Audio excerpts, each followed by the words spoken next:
There are moments in television when the pretense of civility falls away and something raw, something real, erupts into being. This is the story of one such moment. A morning broadcast that was supposed to be routine, a simple interview to promote a project, became instead a collision between two fundamentally different visions of truth, accountability, and who gets to decide the narrative.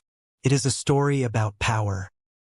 Not the power of crowns or titles, but the power to question, the power to challenge, the power to refuse to accept easy answers. And what happened when that power met resistance so complete that it could only end in confrontation? The morning sun poured through the towering glass windows of the Good Morning America studio in New York City, flooding the set with that particular quality of early light that suggests possibility and fresh starts. The studio itself was immaculate. Everything arranged with the precision of people who understood that television is a visual medium, that setting matters, that the physical space frames the emotional space. Coffee mugs were neatly placed. Cameras hummed softly in their standby mode. Behind the scenes, producers dressed in their customary headsets and carrying their clipboards whispered excitedly to each other. After all, this was not just any guest. This was Meghan Markle, the woman who had occupied more media real estate than perhaps any figure of her generation. The woman whose every statement had been analyzed, whose every silence had been interpreted, whose entire public existence had become a battleground for competing narratives about race, gender, power, and the price of speaking truth. She walked onto the set with the kind of confidence that comes from having rehearsed an entrance thousands of times. Her black pantsuit was sleek, expensive, precisely tailored. Her hair was swept back into a flawless bun that suggested control, that suggested nothing was out of place. Her heels clicked against the polished floor with each step, a sound that announced her presence before she even arrived at the desk. George Stephanopoulos rose from his chair to greet her, extending his hand with that practiced broadcaster smile. The smile was warm, professional, designed to put her at ease. But there was something in his eyes that suggested he had come prepared for something more than the standard celebrity puff piece. Something more than the carefully orchestrated promotional interview that the producers had likely expected. "Meghan, welcome," George said smoothly, his voice carrying the smooth cadence of someone who had interviewed senators and presidents, celebrities and criminals. "Thank you for joining us this morning." "Of course," Meghan replied, settling into her chair with the deliberate grace of someone conscious of being watched. Her tone was already slightly cool, and though she paired it with a smile, the smile did not quite reach her eyes. It was a smile deployed strategically, a tool in her arsenal rather than an expression of genuine warmth. "Happy to be here." What followed was an opening that appeared pleasant but carried within it the seeds of conflict.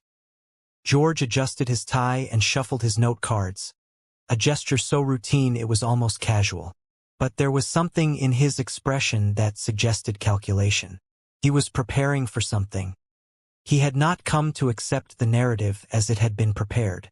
"So, Meghan," he began, leaning slightly forward in a posture designed to suggest intimate conversation.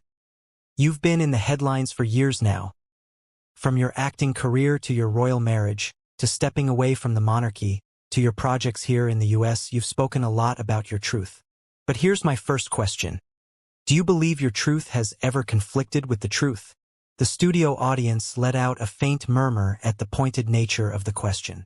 It was not a hostile question, not directly, but it was a question designed to establish something important from the very beginning. That there was a difference between subjective experience and objective fact, between truth as you experience it and truth as it can be verified. Meghan's perfectly arched eyebrow rose as she let out a short laugh. But the laugh was not genuine. It was a laugh designed to communicate that the question was beneath her, that it was naive, that it revealed a fundamental misunderstanding of how the world worked. "Well," she said, her voice dripping with irony, "I think people who spend their lives reading headlines and writing gossip columns love to talk about facts. But my experiences, those can't be debated. They're mine. My truth is exactly that, mine. Whether that makes some people uncomfortable, that's really not my problem." It was a statement that would come to define the entire dynamic of the interview. She was asserting that her subjective experience was sufficient, that it required no verification, that any attempt to question it was itself an act of aggression. And in doing so, she was establishing a position that George had clearly anticipated and prepared to challenge. He did not flinch at her response. He simply gave a faint shake of his head, a gesture so subtle it was almost imperceptible, and made a note on his notepad. The gesture suggested, "I have heard this before, and I am filing it away." "That's an interesting answer," he replied calmly, his voice betraying none of the skepticism his body language had communicated. "And what about the royal family? You've painted them as cold, even cruel, in your various interviews." But George continued, "When pressed for specifics, names, dates, evidence, you've declined to elaborate. Some would say that's convenient. Do you feel any responsibility for the damage your comments may have caused both to individuals in that family and to the institution itself?" The question was surgical. It was not attacking her for being critical. It was asking her to take responsibility for the consequences of public accusations made without supporting evidence. It was suggesting that the same standards of accountability that apply to institutions should apply to individuals who publicly criticize them. Meghan's smile hardened immediately. The warmth that had been present, even if false, drained from her expression. "Ah," she said, sitting back and crossing her legs in a gesture that suggested she was settling in for battle. "Here we go. Another journalist trying to both sides racism and emotional neglect. Let me make this easy for you, George. It wasn't my job to protect the institution. It was their job to protect me, and they failed." The statement was categorical. There was no room in it for nuance, for the possibility that multiple things might be true simultaneously, that she had experienced harm and that the institution might not be entirely what she had described, that racism might exist within an institution and that institution might also deserve the basic courtesy of specific allegations rather than vague accusations. George kept his eyes locked on hers, his expression remaining calm. But he did not accept her framing. "But Meghan," he said, his voice gentle but insistent, "you also benefited enormously from that institution, didn't you? The titles, the platform, the global attention. Don't you think there's a contradiction in accepting all of that while simultaneously tearing it down?" It was a fair question, one that got to the heart of what would become the central tension of the interview. She had used the platform provided by the monarchy to build a career criticizing the monarchy. She had leveraged the titles and the attention to amplify her voice and then positioned that same voice as having been silenced. The contradiction was not subtle, and George was refusing to pretend it did not exist. Meghan's laugh was sharp this time, almost mocking. "Oh, George," she said, leaning back in her chair with the air of someone explaining something obvious to a slow student. "That's such a tired narrative. People love to say she wanted the fairy tale but couldn't handle the castle. Please, if you think my life was some kind of charmed existence, you clearly haven't been paying attention." What was significant about the response was not what it said but what it assumed. It assumed that any criticism of her narrative was rooted in the notion that she had had a charmed existence. It did not engage with George's actual point, which was not that her experience had been charmed, but that she had benefited from the institution even as she criticized it. By reframing his question as though he had asked something different, she was attempting to control the terms of the conversation. But George was not going to allow that. The room grew just a little bit tenser, though the tension was subtle. George's pen hovered above his notes as he pressed on. Not with aggression but with the steady persistence of someone who understood that truth required follow-up, that initial deflections were not answers. "And now you're here in the U.S., he continued. "Making documentaries, books, podcasts, telling your side of the story over and over again, and yet you still claim to want privacy. How do you reconcile that?" Meghan tilted her head, her lips pursing slightly. It was a gesture designed to communicate exasperation, as though she could not believe she was being asked to explain something so obvious. "I've said this many times, George," she replied, her tone suggesting that his lack of understanding was a personal failing. "Privacy doesn't mean silence. It means control. I choose what I share. I choose how and when.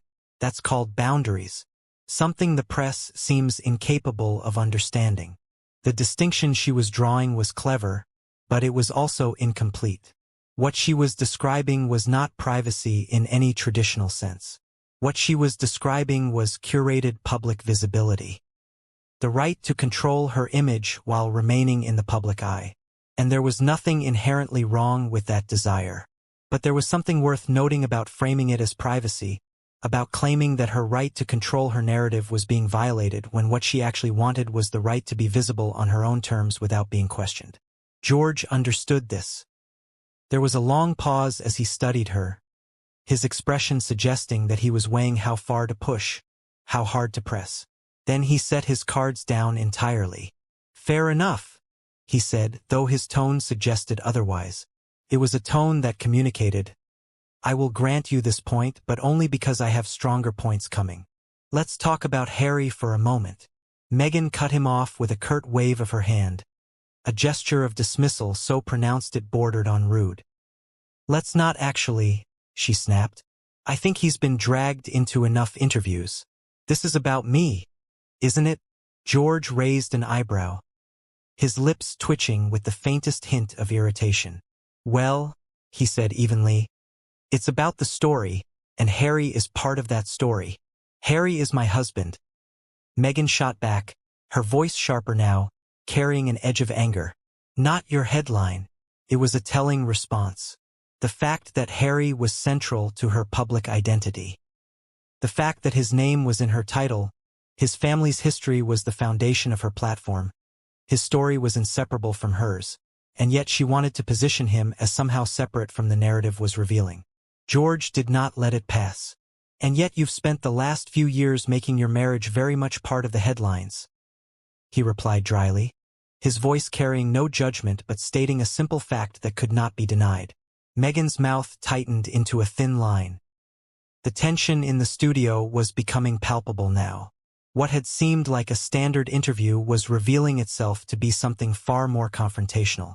George continued, shifting his questioning to her professional history. "And what about your career before Harry?" he asked. "You were an actress on a moderately successful cable show. You've spoken about how proud you were of that work, and yet since marrying into the royal family, you've dismissed that time as insignificant. Do you look back on your acting career fondly, or do you see it now as just a stepping stone?" Meghan's laugh was low and incredulous. "You really do your research, don't you?" she said, her tone edged with sarcasm.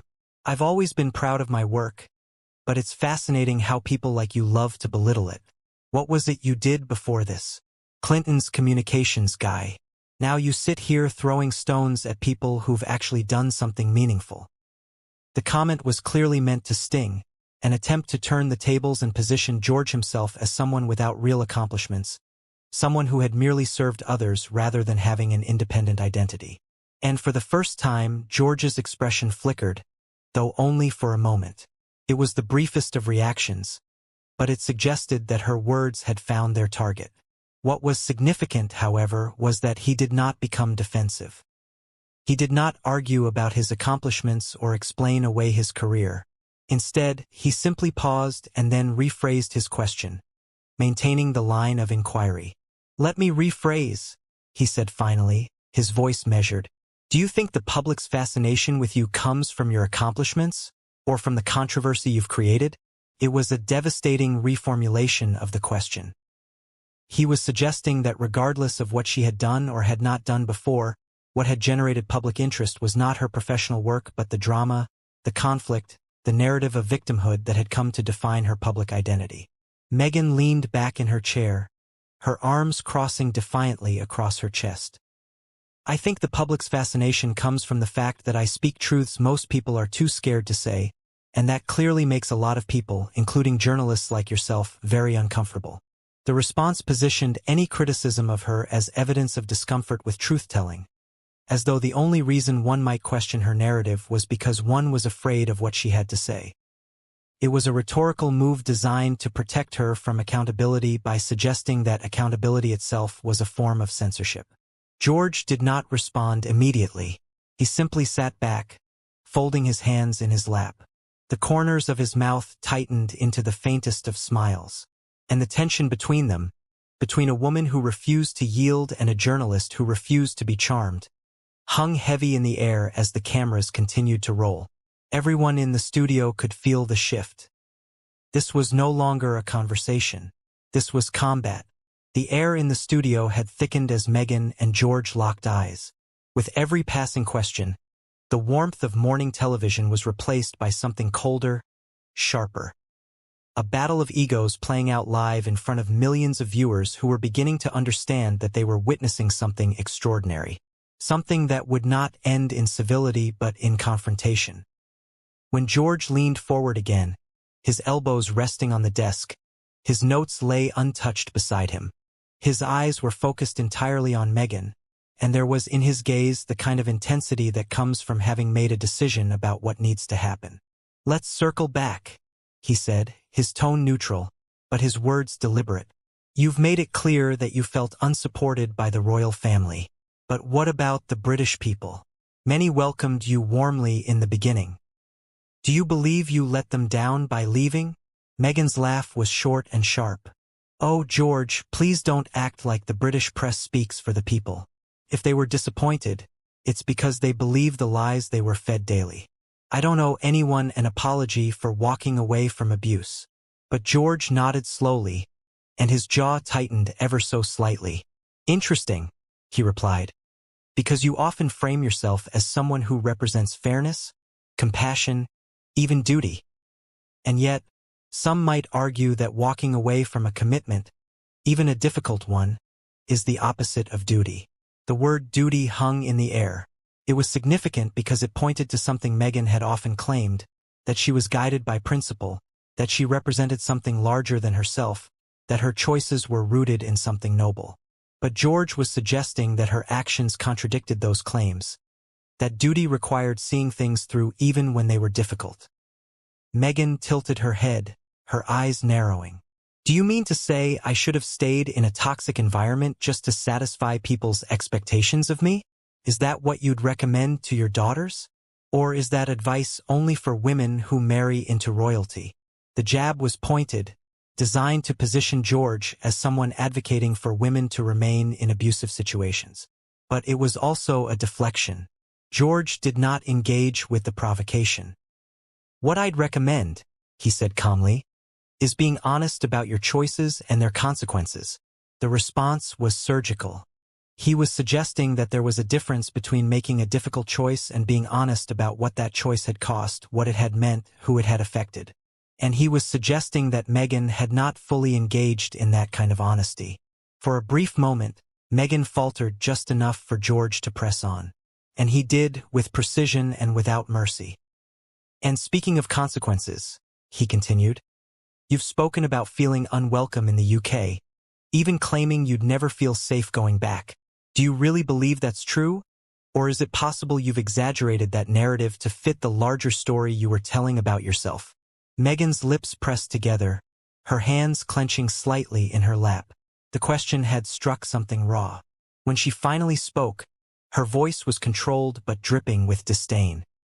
"George," she said, her voice low, "unless you've lived through the level of scrutiny, racism, and hatred I endured, I suggest you keep your theories about my safety to yourself." The audience murmured softly, some in support of her, some seeming uncomfortable with the direction of the exchange. But George did not miss a beat. "I'm simply asking the question," he replied evenly, his voice carrying no judgment. "Because the public deserves to know whether this is about actual danger or simply about preserving your image as the wronged woman." It was perhaps the most cutting statement so far.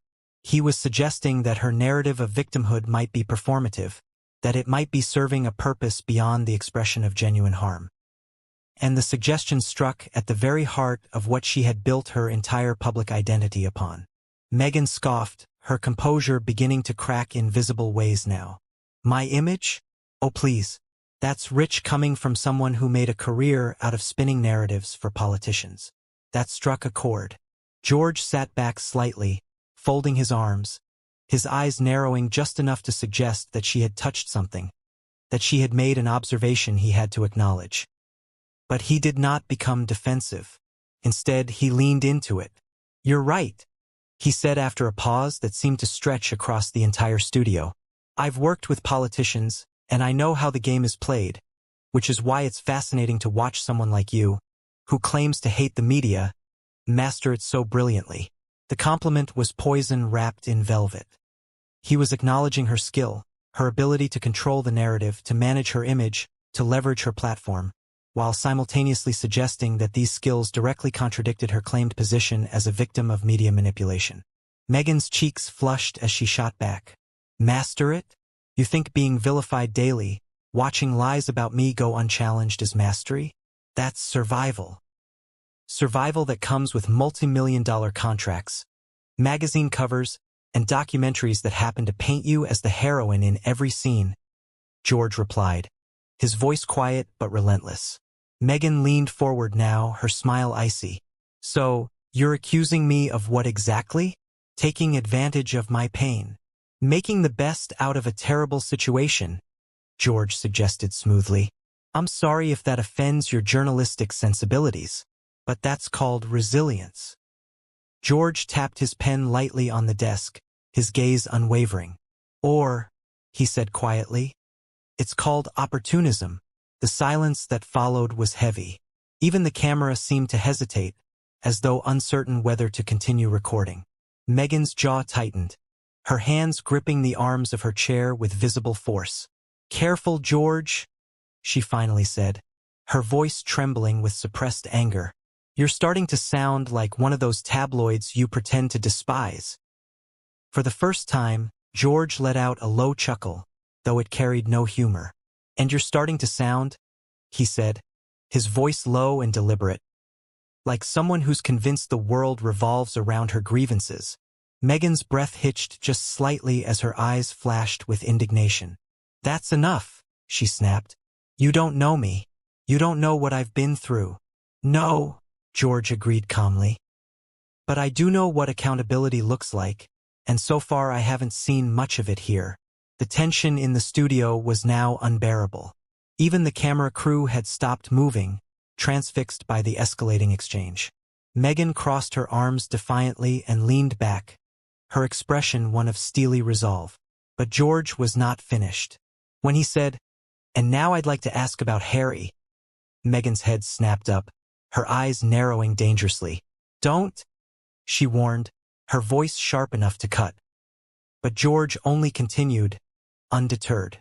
"You've said that Harry supported you through everything, that he stood by you. But some have said that he too seems isolated now, cut off from his family, from his country. Do you feel responsible for that?" Meghan's laugh was harsh this time, more of a scoff than anything else. "Responsible? Oh, how predictable. Blame the woman. Blame the wife. Because of course, Harry couldn't possibly make his own decisions. Of course, he must have been manipulated. How very 1950s of you." George held her gaze for a long moment before saying simply, "I think the viewers can decide for themselves who's manipulating whom." The silence that followed was deafening. Meghan's eyes narrowed into slits as she whispered, "You're unbelievable." George only straightened his tie and replied smoothly, "And you, Meghan, are exactly who I thought you'd be." By this point, the morning sun outside the studio was blazing with full intensity. But inside, the chill between Meghan and George had reached a point of no return. What was meant to be a polite interview had evolved into an intellectual cage match, and both combatants were unwilling to back down. The question was no longer whether the interview would end in disagreement. The question was how, and how violently. George sat back now, his hands folded neatly on the desk, studying her with an expression of quiet resignation, as though he had reached a conclusion and was now simply documenting the evidence that supported it. "You've spoken," he began, his voice calm but laced with steel, "about how leaving royal life allowed you to rediscover yourself, your independence, your voice. But when I look at the years since, I don't see independence. I see a woman who traded one stage for another, one palace for another. Who's truly in control here? You or the narrative you've built around yourself?" Meghan let out a humorless laugh, leaning forward on her elbows. That's rich, she sneered, her voice dripping with contempt. Coming from a man who's made his career telling other people's stories, criticizing them while pretending you're above it all. You don't know me, George. You don't know what it's like to have the world against you. George did not flinch. He simply tilted his head, watching her with the same dispassionate scrutiny that had unnerved politicians and generals alike. I don't need to know you, he said quietly. I've seen this play out before, and I know what narcissism looks like when it's dressed up as victimhood. The word hit her like a physical blow. Meghan's eyes widened and her lips parted as though she could not believe what she had just heard. The word itself, narcissism, carried weight. It was not an accusation of cruelty or dishonesty. It was an accusation of something more fundamental, that her entire public identity was built on a distorted view of her own importance, that she was unable to acknowledge fault, unable to consider the perspective of others, unable to see anything from any viewpoint other than her own. Narcissism, she repeated, her voice sharp enough to cut glass. You dare sit there and call me a narcissist because I refuse to be silent about what I went through? Because I refused to let others write my story. George's gaze was steady, almost pitying now. No, he said. Because every question, every criticism, every challenge, you meet it with indignation, with blame, with condescension. There's always someone else's fault. Always someone else who's cruel or ignorant or racist. But never you. Not once have I heard you say, maybe I mishandled that. Maybe I hurt someone too. That's not strength, Meghan. That's denial. The air in the studio had gone utterly still. Even the faint hum of the camera seemed to fade as Meghan stared him down, her jaw tight, her chest rising and falling with quickened breath. This was the moment when the interview crossed a line from which there could be no return. The moment when the mask did not just slip, it shattered. You think you're clever, don't you? She hissed, her voice low now, trembling with fury. You think you're exposing me? But all you've done here is prove why women like me stay quiet. Why we smile and while men like you try to tear us apart for sport. George shook his head slowly, his voice calm but relentless. This isn't sport, he said. This is journalism. This is asking questions that people are too afraid to ask because they don't want to be called cruel or misogynistic or racist. But someone has to ask because the public deserves answers. And what I see here, he gestured slightly toward her, is someone who doesn't have them. That was the moment. The moment when Meghan realized that this interview was not going to end with her narrative intact, that George was not going to be charmed or shamed into accepting her framing. She pushed back her chair abruptly, the screech of metal against tile echoing in the dead silence of the studio like the sound of a final break. I don't have to sit here and be insulted, she snapped, standing now. I don't have to justify my life to someone who clearly came here with an agenda to humiliate me. George raised an eyebrow, his voice still calm. Not to humiliate you, he corrected softly. To hold you accountable. Something no one else seems willing to do.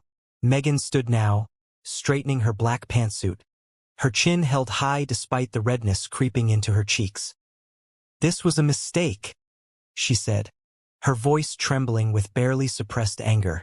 I thought this was going to be a real conversation.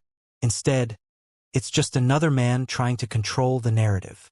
But George did not move, did not even blink. No, he said simply, his voice carrying the finality of a closing argument.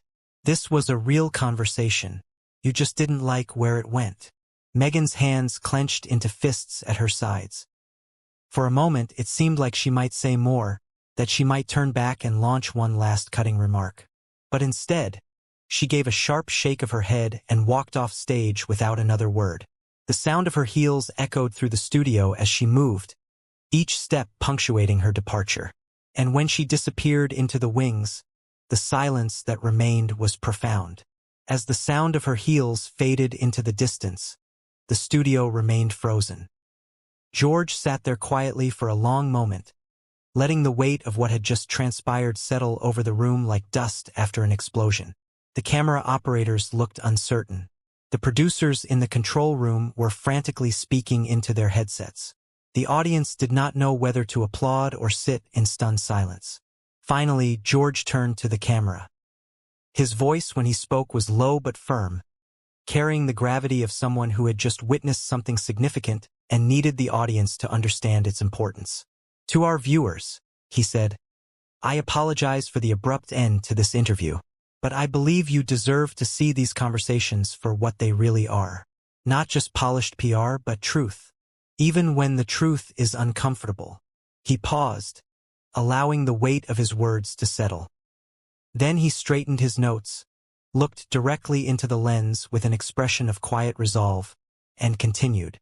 "And perhaps especially when it's uncomfortable." The studio air was thick, not just with tension, but with the realization that something historic had just happened on live television. Meghan was gone, but her words and George's unwavering questions still echoed off the walls of the Good Morning America set. And as George sat alone at his desk, the cameras still rolling, he had more to say. For a long moment after Meghan's departure, George simply sat there. His pen lay forgotten on the desk, his notes untouched. The hum of the cameras and the faint murmur of the crew seemed deafening in the silence that followed her exit. The control room was in chaos. Producers were arguing about how to move forward, what to say, how to explain what had just happened to anyone watching. Finally, George drew a deep breath. He straightened his tie with deliberate care, and he spoke not to Meghan anymore, but directly to the millions watching at home. "This isn't how I expected this morning to go," he admitted, his voice even and deliberate. "But sometimes conversations don't go the way we script them, and that's when the truth tends to slip through." He paused, letting the words settle, and the camera zoomed in just slightly, framing his expression of quiet resolve. "What you witnessed here," he continued, "was not a personal attack. It was not a smear campaign. It was journalism. It was holding someone who has wielded incredible influence, who has told her story on the biggest stages in the world, to the same standard we hold everyone else to. And if that makes people uncomfortable, maybe it should." Behind the cameras, producers were already motioning at him, whispering frantically about time slots and sponsors and the need to move on to the next segment. A light-hearted cooking demonstration with a celebrity chef. But George ignored them. He kept his gaze locked on the camera, his voice growing firmer. "There's a difference," he said, "between being a victim and making victimhood your brand, between seeking justice and seeking attention. And I fear that distinction is becoming blurred. Not just here, but everywhere." He leaned back slightly, exhaling slowly as though weighing how far to push, how much to say in a moment when he was already being watched so intently. "I want to be clear," he added, his tone softening just enough to ensure that his words could not be misunderstood as callousness. "No one denies that Meghan endured challenges. No one denies that racism, cruelty, and scrutiny exist, and they can wound deeply. But what we cannot do, what I refuse to do, is let those truths become shields that deflect any and all accountability. That's not how trust is built. That's not how healing happens." By now, social media was already on fire. Hashtags were trending. Clips of the confrontation were circulating with lightning speed. Some were praising George's fortitude, celebrating his refusal to be charmed or intimidated. Others were condemning him, suggesting he had been unnecessarily harsh, that he had weaponized journalism against a woman who was genuinely vulnerable. The studio's phone lines were lighting up. The network's social media accounts were being flooded with responses. George glanced briefly at his notes, then set them aside entirely. There was nothing on those cards that mattered now. What mattered was this moment, this opportunity to speak directly to the audience about what journalism was supposed to be. "I've interviewed presidents," he said, his voice carrying the weight of decades of experience. "World leaders, generals, CEOs. And what I've learned is this: power doesn't always come in the form of armies or wealth. Sometimes it comes in the form of a story, a narrative that people are afraid to question. But my job is to question it anyway."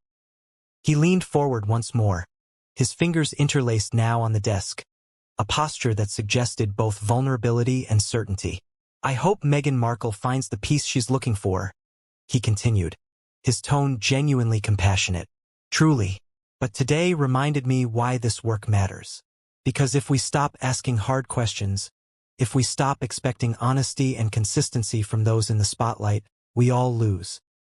The control room tried again to cue him off, signaling more frantically now that there were commercial breaks to get to, schedules to maintain, the machinery of morning television to keep running. But George held up a finger, signaling them to wait just a moment longer. And to our viewers, he said finally, his tone quiet but unyielding, thank you for trusting us to have the tough conversations. They're not always easy. They're not always pretty. But they're necessary. He straightened his notes, gave a faint nod to the camera, and leaned back in his chair. His expression suggested both exhaustion and satisfaction, the look of someone who had done difficult work and done it with integrity. We'll be right back, he said, his voice measured, almost weary now, and the screen faded to commercial, cutting away from the studio and its profound silence. Behind the scenes, chaos reigned. Meghan had already left the building. Reports from staff said she had declined the courtesy car waiting for her, instead storming off down the block with her team in tow. Her publicist was already working on a statement, likely preparing to blame the interview's tone, George's questions, or the network itself for what had transpired. Every moment that passed was a moment in which the narrative could be shaped, controlled, reframed. In the control room, the producers were watching the live feedback pour in. Emails, tweets, phone calls from viewers, and the consensus was split right down the middle. Half the audience was praising George as a hero of honest journalism, someone willing to ask the questions that others had been too afraid or too polite to ask.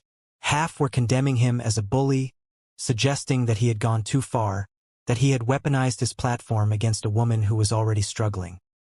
But what was significant was not the split itself, but the fact that there was a conversation happening at all. The interview had created a moment in which the public was forced to grapple with difficult questions about narrative, accountability, power, and the difference between criticism and cruelty. And that conversation, regardless of where individuals landed on it, was valuable.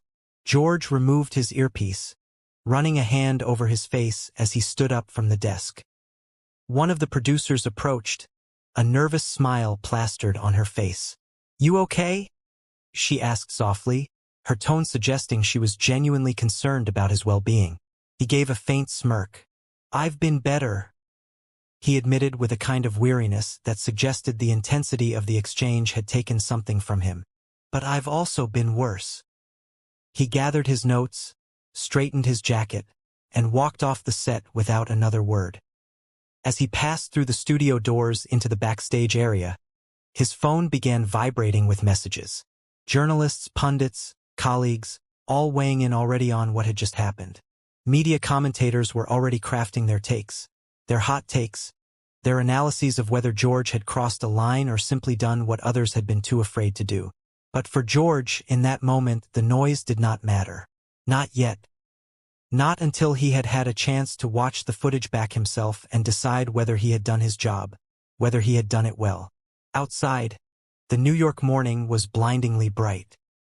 He slipped on his sunglasses and stepped into the street, the cacophony of the city washing over him. Horns blaring, people shouting, the sound of millions of lives being lived all at once. In that moment, George Stephanopoulos was many things. A respected journalist, a controversial interviewer, a target of both praise and outrage. But above all else, he was someone who had chosen to ask the questions that mattered, regardless of the cost. And in a media landscape increasingly defined by deference, by the unwillingness to challenge those with power, by the preference for narrative over truth, that choice itself was a kind of courage.